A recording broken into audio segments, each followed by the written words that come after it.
All right, team, we're back at it. Today we will be discussing sports agencies in our introductory course. And sports agencies are really a product of how increasingly complex the sport management agency is becoming. And a great deal of that complexity stems from the amount of dollars and other opportunities that are now part of what it means to be a professional athlete, whether it's an individual athlete or a team-based athlete. Traditionally speaking, sport agents represent players, athletes. Although it's now common for agents to also represent coaches, administrators, higher ups. So the field of agency is really still expanding. And although sport agency firms were initially part of what they did was representing athletes, now they've really evolved to represent not just athletes, but in terms of contract negotiation, but they've really become these large multi-service firms that act as a one-stop shop and provide the athlete or the client um, a variety of services, and we see that with sort of um, the original sports agency, International Marketing Group, or IMG. The textbook talks about Mark McCormick and his historic partnership with Arnold Palmer to market Palmer for endorsements based off of uh, Palmer's high character, and that really paid dividend for both McCormick and Palmer. But if there is a relationship between an agent and a client, then that really triggers the law of agency, which imposes fiduciary duties on the agent to look out for the best interests of the client and to not put the agent's own financial gain or interests in front of the best interests of the client. So that's important to understand. For anyone that's getting into the agency field because there are certain legal repercussions in the event that the law of agency is violated.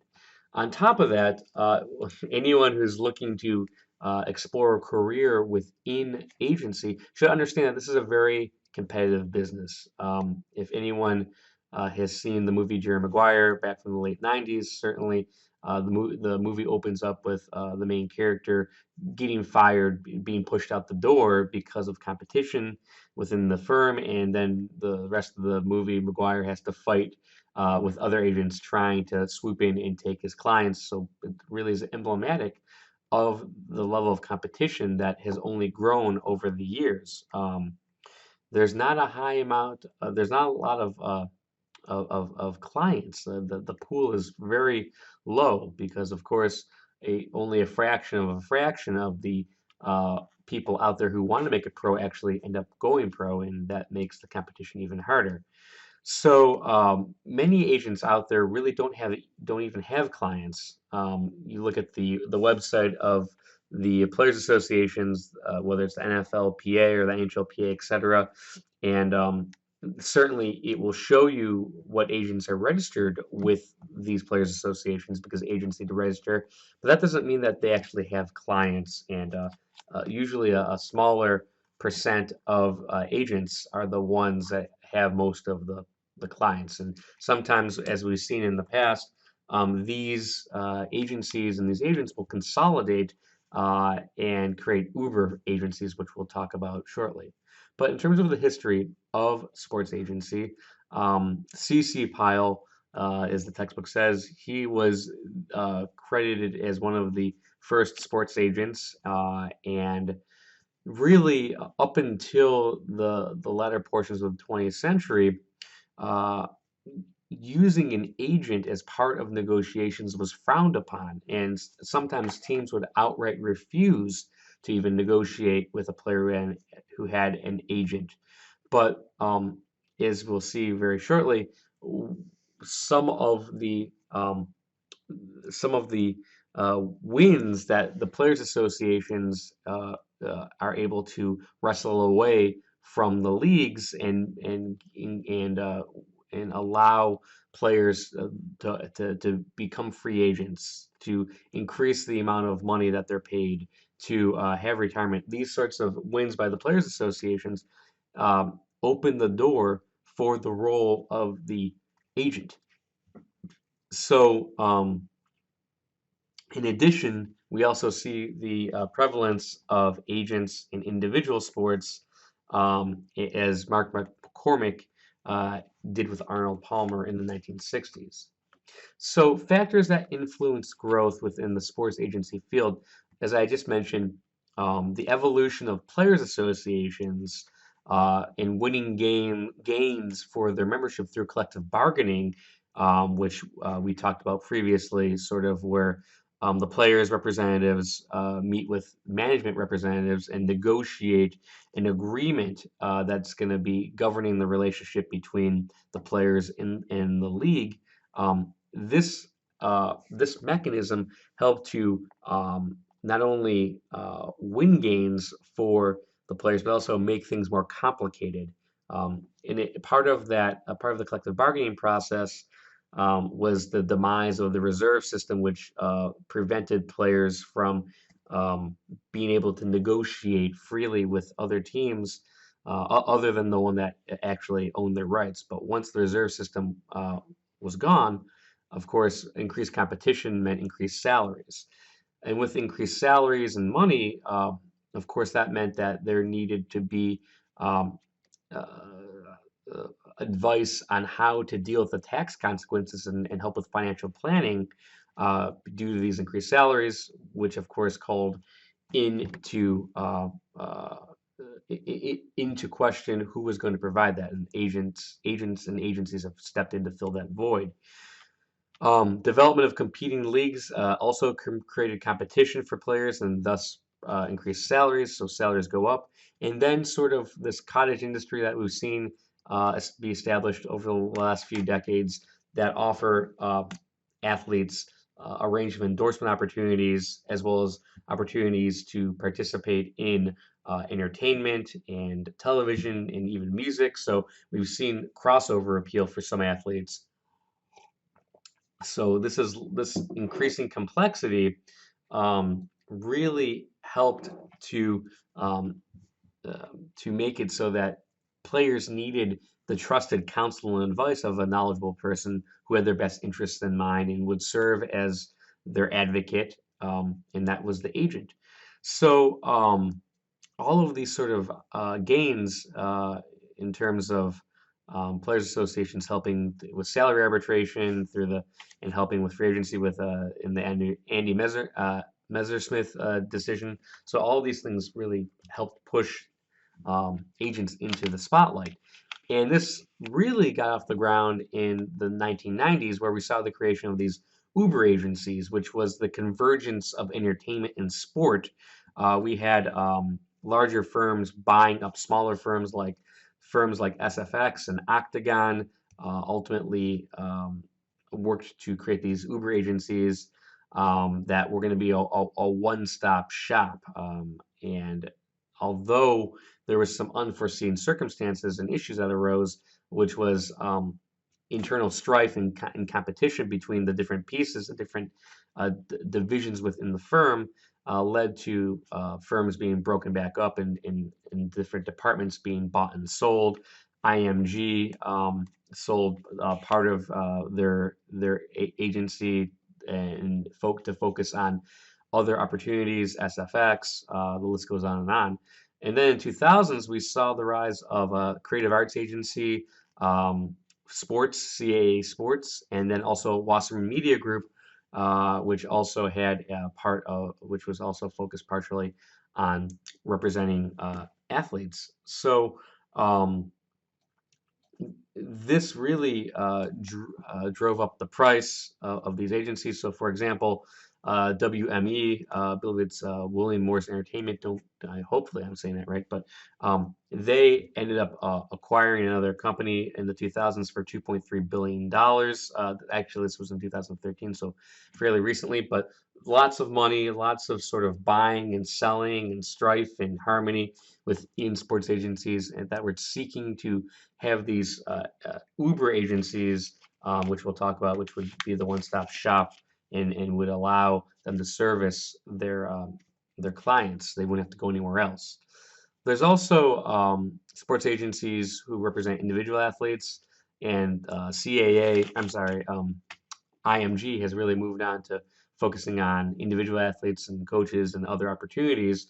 But it's also important to remember that um, individual athletes derive income a little bit differently than team sports athletes, because usually the income is dependent on their consistent performance at events and having to generate appearance fees from the events and the ability to promote the athlete's image and market that. So it's more comprehensive, it's more of a grind, and the agent oftentimes is on the road with the athlete trying to take away from those distractions that might prevent the athlete from focusing on actually being in the best shape possible to compete on the field.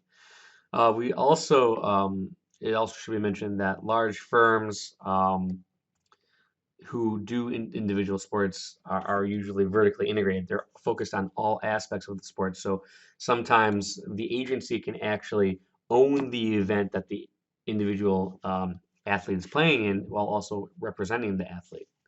And this also helps with synergy with branding and other aspects. Although it should be mentioned that if the agency is involved with other aspects such as the managing the event and marketing the event and broadcasting the event, and then also representing the player that plays that event, that very well might be a conflict of interest, which could be an issue as well.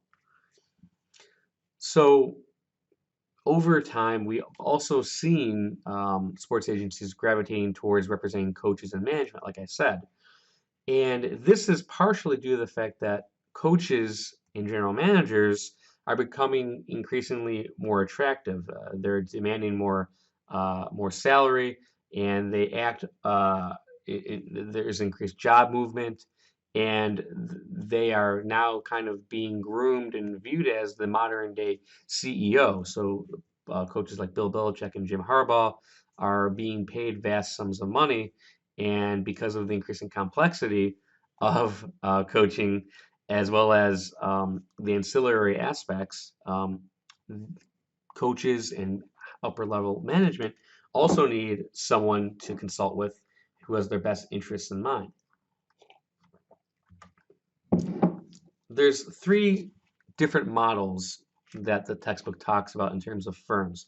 There's the freestanding sport management firm, there's the law firm, there's the law practice only firm, and then there's the sport management firm that's affiliated with the law firm. And these all have different aspects. The sport management firm is going to be a full service firm, a one-stop shop that's going to provide a range of services. So these are the big ones, the IMG, the WME.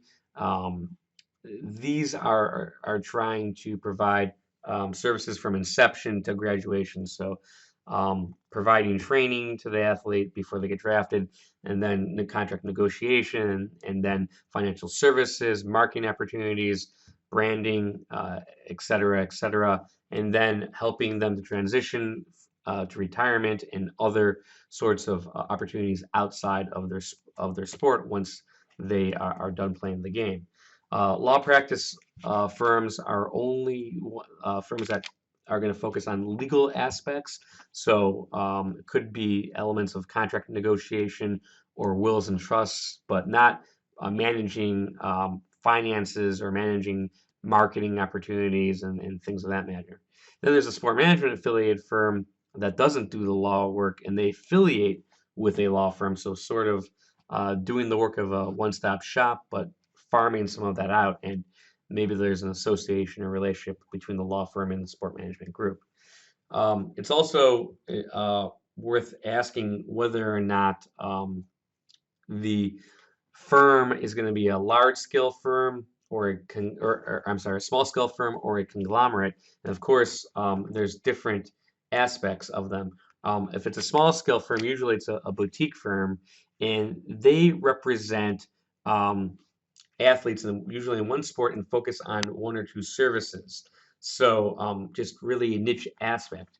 In these smaller firms, the agent will work alone or with a small group of employees.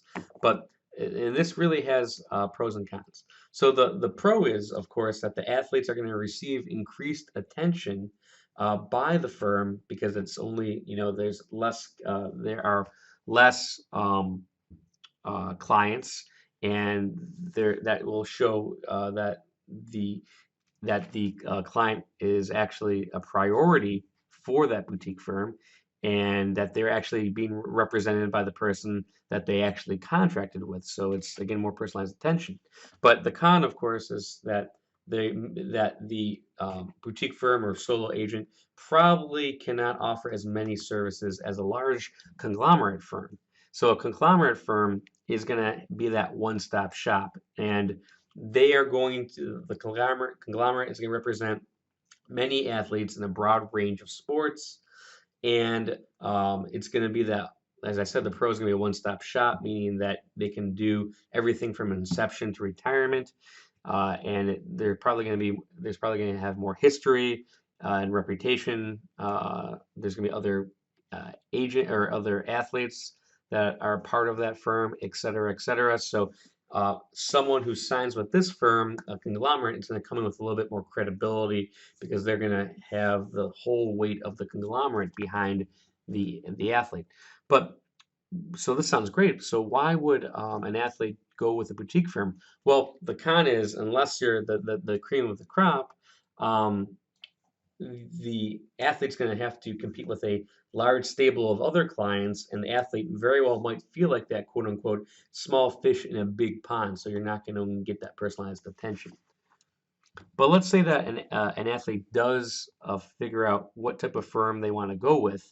Well, then when they're negotiating the deal with the firm, there are different types of fees that the agent and the athlete can agree upon. There's flat fee, there is percentage based on of the amount compensated, and there's the hourly rate, and then there's the hourly rate with a compensation cap. So of course, flat fee means no matter how much work the agent does, there's going to be a fixed amount. So you negotiate me a $40,000 contract or a $40 million contract, you're still going to get the same amount.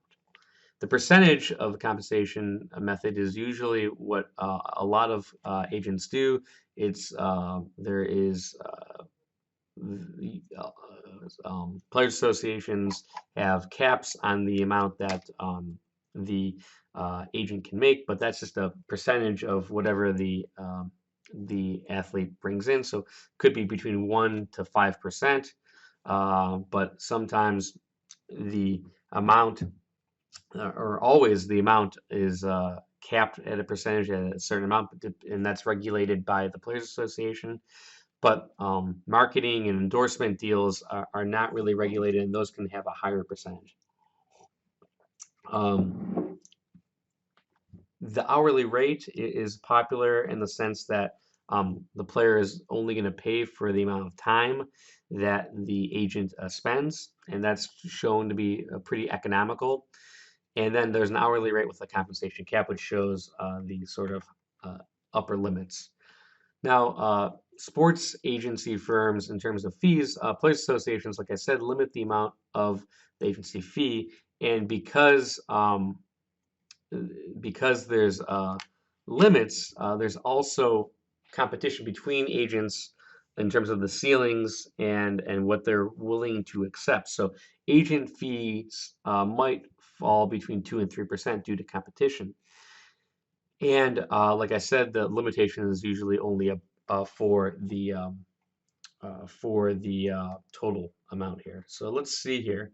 Hopefully this will record, but there is an example which I thought I had put it up, but I didn't. Bear with with me for 1 second here. Agent. So here's an example. Hopefully you guys can see this, but this is from the NFL Players Association, a standard representation agreement between the player and the agent. They call a contract advisor. So this is recommended for by the association. So you can see here there is uh, a list of how the agent is going to be compensated. It can go from 3% to 1%, and then there's all, or it could be other, it could be hourly. So there is a great variation here. So that is just an example right there. So other opportunities within a sport agency include, or I'm sorry, if you want to have a career in working as a sports agent, then of course you could do a litany of things. You could be a sports agent, which is what we're talking about here. They're going to be negotiating contracts, working for the best interests of the client, et cetera, et cetera. You could be a marketing representative. You could be an event manager. There is a great deal of what you could do here. Now, functions of a sports agent. The 8 main functions are going to be negotiating, administering the contract, marketing the client, negotiating marketing endorsement deals, helping with financial planning, helping with career and post-career planning, dispute resolution, and dealing with legal counseling, and helping with personal care. So there are, of course, this calls into a wide degree of duties and responsibilities that an agent can be responsible for. And of course, when an agent is representing the client, that agent is held to a duty to act knowledgeably in the areas that the agent holds him or herself out for. So if the agent is actually supposed to be negotiating contracts, then the agent needs to be competent at contract negotiation. Or same with giving financial advice or helping with career planning. All of these aspects, the agent must be knowledgeable on.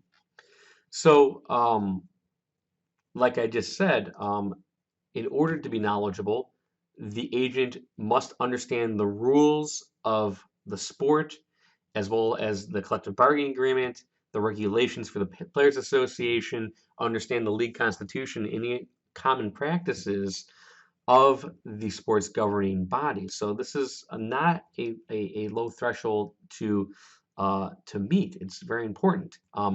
The agent must understand the value of the player's services and understand that they need to administer the contract that they sign and that they sign with the player as well as the player signs with the team, and ensure that all parties are complying with that contract. So enforcing the terms of the contract or the collective bargaining agreement or any regulations. There was an incident that happened not that long ago, a few years ago, where a football player, pursuant to his contract, was owed a $2 million roster bonus if he went in the off season and attended the team workouts on a specific date.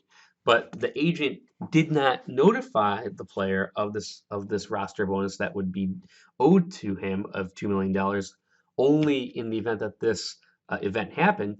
And since the event didn't happen, he didn't go and work out, he didn't know about it, he lost that $2 million. And of course, the agent also lost the client. I think there was also some litigation involving that. So understanding the terms of the contract and all these other aspects in terms of your negotiable terms, bonuses, deferred income, if there's a college scholarship opportunity where the team's going to pay for the player to go back and finish the college, or anything involving roster spots or roster bonuses. These are very important. So, like I said, this level of knowledge is important for the purposes of being an effective agent and then also not violating your obligations.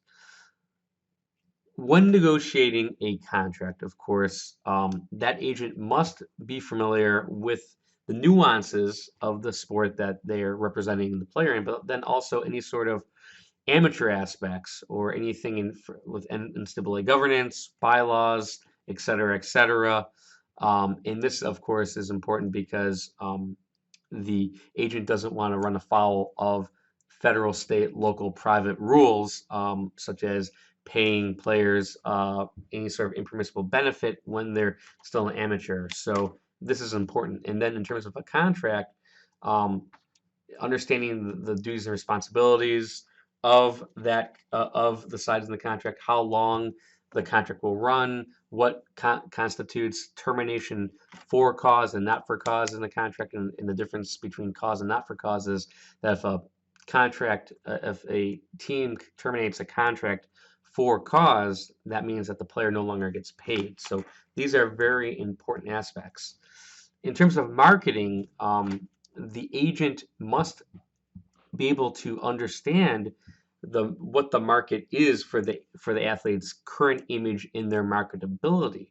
And once ascertaining that, it's up to the agent to work with the client to develop a plan to create that image, to brand them. So each endorsement that the agent seeks for the athlete or the client creates hopefully an image that's consistent with the athlete or maybe even the coach's ambitions and long-term goals. So being selective and understanding the nuances of branding and marketing is very important for an agent.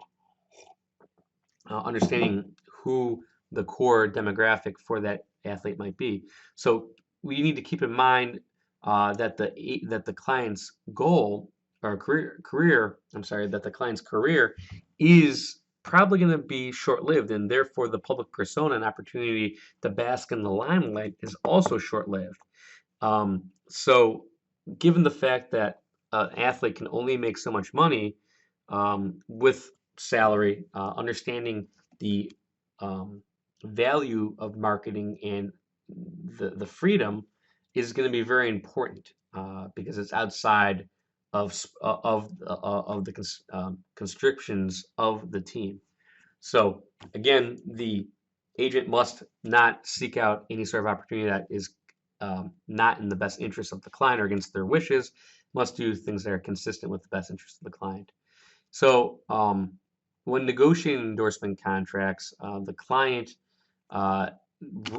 client's rights and exclusive control over their image is what needs to be in that endorsement contract. So here are some example of negotiable terms of some sort of endorsement contract. If you have an athlete, if you have LeBron James negotiating or signing uh, a contract for an endorsement with Sprint or T-Mobile, the specific terms would probably include some of these aspects on the slide. And his business agent Maverick Carter would be working with LeBron to make sure that the certain elements meet LeBron's expectations, and that only certain types of intellectual property would be used. If there's any sort of appearances, how those will work out, requirement to wear certain product, compensation, morals clauses, et cetera, et cetera. So it can be pretty in depth.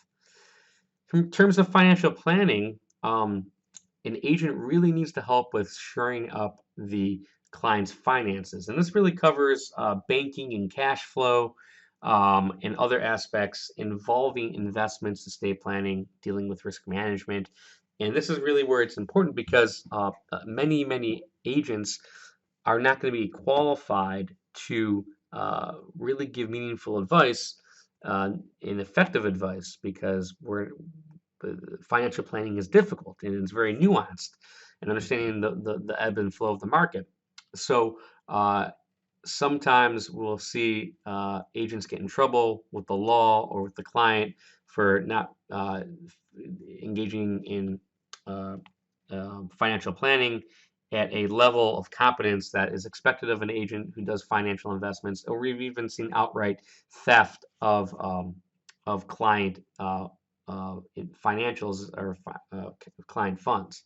So a sports agent need to really be cautious and not undertake this job function without the proper skills and knowledge and training. because if you actually are not knowledgeable, you could be liable under the law of negligence or even fraud. Also, insurance is important because it helps to mitigate the potential financial risk of the athlete suffering a career-ending injury or other aspects. The textbook talks about agents offering clients lines of credit before their draft, so that also is pretty nuanced and sort of a danger area. In terms of career and post-career planning, this is where your endorsements and marketability and branding really come into play, and it's to help with the transition from a player to into another profession or another career. And the agent must help the client with that transition, both into that career as an athlete and then or a professional athlete, and then out of that career as a professional athlete and into something either retirement or a new endeavor. And the agent is trying to maximize the client's potential earnings during and after his playing career, but also avoiding overexposure or injuring your brand. And the agent really may take it. Uh, the agent might help the client by creating a sports camp or some sort of charitable organization, a nonprofit, as part of the financial portfolio or their repertoire. And then the agent also needs to make sure that the client is well insulated from the potential financial issues that occur of post-retirement. Maybe the player did not spend their money wisely, did not invest, or their issues do arise. Counseling for and dispute resolution, of course, this is really providing advice to the client, whether it's contract matters or other legal matters. But the nature of legal work uh, is that the counseling should be handled by a licensed attorney. If the agent's not a licensed attorney, the then the agent should contract with an attorney to provide that work. Also, the agent should help with resolving disputes uh, between either the client, who would be a coach or a player, and then the league or the fan or the teams or virtually anybody. So some key skills that are important are being professional. So some sports require an advanced degree in addition to an undergraduate degree. I believe the NFL requires an advanced degree, but then some sports don't require any sort of degree. Um, but what's more important than a degree is having the requisite level of knowledge and skill. So that really is the standard that someone is held to. And knowing the economics and the inner workings of the law of agency and being a sport agent is very important. Of course, being a good communicator, being smart, uh, being adept at negotiating, and putting the best interest of your client at the forefront, these are also important. There are a couple of issues involving agents related to unethical behavior. So, as I mentioned, sort of in passing, some agents don't have the necessary background and training in order to competently execute their duties as an agent, and some agents are downright unethical. Um, so they'll maybe steal from their client or maybe sign their client before they become eligible to go pro, and it's done through inducing through money or promises. So we see, as an example here at the bottom, Tank Black, uh, who went to prison for breaching his duties as an agent. I believe he's thefted money from his players. And then you had Master P here. He opened an agency because he wanted to take advantage of his marketability as an entertainer. And one of his clients, Ricky Williams, signed on, but Master P negotiated a incentive-related contract for Ricky Williams as a rookie that really didn't, that was very uncommon and seemed to be a breach of the duty that was owed to Ricky Williams because Ricky didn't hit many of his incentives and therefore he didn't make that much money. So these five problems in the profession: income mismanagement, incompetence, conflict of interest, excessive fees, aggressive client recruitment, these are all still issues today. But to kind of help with mitigating that, several laws have been passed to regulate agents. Sports agents need to be knowledgeable about the laws that govern them, whether it's the Uniform Athlete Agent Act that has been adopted by the majority of the states and places duties of care on agents to register with states in which they operate and to notify universities once a player has been signed. And then also SPARTA, the Sport Agent Responsibility and Trust Act. That's a federal act. And then NCAA, of course, has rules and bylaws. And then players associations have rules and bylaws. And there's a duty to operate ethically. Of course, these are all laws on the books. These are all statutes. But there's also a judge-made law called common law, which would allow athletes to seek a legal remedy against any sort of breach of duty or any sort of tort or crime that's been committed against them pursuant to common law. So these are just some of the issues that are currently still being hotly debated and considered within the law of agency. Like I said,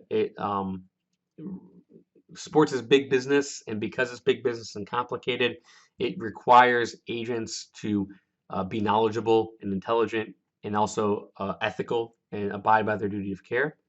And I expect the agencies to play a continuingly important role, not only with representing players and coaches, but also building their own sorts of events and going through vertical integration. So we'll see what happens, but certainly this is an area where there's lots of opportunities for those wanting to be sport managers as agents.